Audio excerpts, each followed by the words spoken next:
Devara trailers చూసిన తర్వాత మన కొరటాల శివ పాదఘట్టాన్ని నేలమట్టం చేసినట్టు దేవరని కూడా సముద్రమట్టం చేస్తాడేమో అని టెన్షన్ పడ్డ వాళ్ళ అందరి అంచనాలను తారుమారు చేశాడు అని చెప్పుకోవాలి.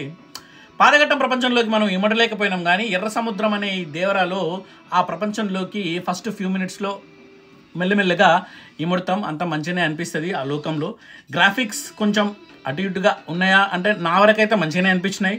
ఫైట్స్ కొత్తగా ఉన్నాయి, సేమ్ అవే కాకుండా కొన్ని అంటే ప్రతి ఫైట్కి ఒక రీజనింగ్, దాంతోపాటు ఒక డిఫరెంట్ స్టైల్ ఆఫ్ టేకింగ్ అయితే అనిపించింది. ఆ కత్తులు కటార్లు కొంచెం అందులో కూడా కొంచెం కొత్తదనం అనిపించింది. స్టోరీ కొంచెం పాతది కావచ్చు, బట్ దానికి కొత్త టేకింగ్ అనిపించింది. అండ్ సినిమాలో మెయిన్గా ఏంటంటే ఇద్దరు హీరోలు ఉన్నారు.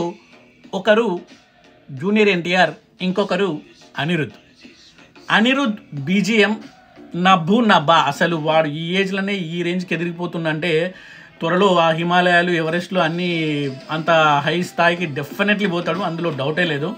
అండ్ ప్రతి సీన్ని ఎలివేట్ చేశాడు. అండ్ ఏ సీన్ కూడా బోర్ కొట్టకుండా ఉండడానికి one of the main reasons Anirudh అని డెఫినెట్గా ఆయనకు ఒకసారి ఒక లైన్ అయితే పక్కా చెప్పుకోవాల్సిందే. అండ్ ఈమెవరు మన హీరోయిన్ జానీ కపూర్ ఉంది. ఎందులో ఉంది? ఒక పాటలో ఉంది. సుట్టమల్లే వచ్చింది, సుట్టేసింది, పోయింది. మేబీ అంతవరకే ఉండడం మంచిదేమో అని అనిపించింది. అంతకుమించి ఎక్కువ పెడితే కూడా ఎందుకో మన తెలుగు నేటివిటీకి ఇంకా సమ్వేర్ ఆ హీరోయిన్ ఫేస్కి అతికినట్టు అనిపించలేదు. సో అంతవరకు బాగానే ఉంది. బట్ విలన్ వచ్చేసి సైఫ్ అలీ ఖాన్, అందరికీ తెలిసిందే. ఆయన తెలుగు విలన్ లాగానే నాకు అనిపించింది. అంటే హిందీలో ఉండే తెలుగు విలన్స్ ఉంటారు చూడు, మన ముఖేష్ రిషి వాళ్ళు, సేమ్ అట్లనే మంచిగానే అనిపించింది. ఏదో కొత్త తీసుకొచ్చి కొత్త ట్రై చేసినట్టు అనిపించలేదు.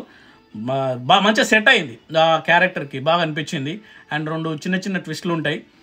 ఫైనల్కి వచ్చేసి ఒక పెద్ద ట్విస్ట్ ఉంటుంది. ఆ పెద్ద ట్విస్ట్ ఏంటంటే కట్టప్ప బాహుబలిని ఎట్లా చంపిండు, ఎందుకు చంపిండు అనే రీజనింగ్ ఎట్లా ఉంటుందో ఇందులో కూడా ఆ స్టైల్ ఆఫ్ థింకింగ్ వచ్చేస్తుంది ఫైనల్లో చూసినప్పుడు. సో ఓవరాల్గా ఎన్టీఆర్ గురించి చెప్పుకోవాలంటే ఇంకేం చెప్తాను చెప్పు, ఆయన నట విశ్వరూపం మొత్తం అంతా చూపెట్టిండు. All in all NTR show అంటే షో.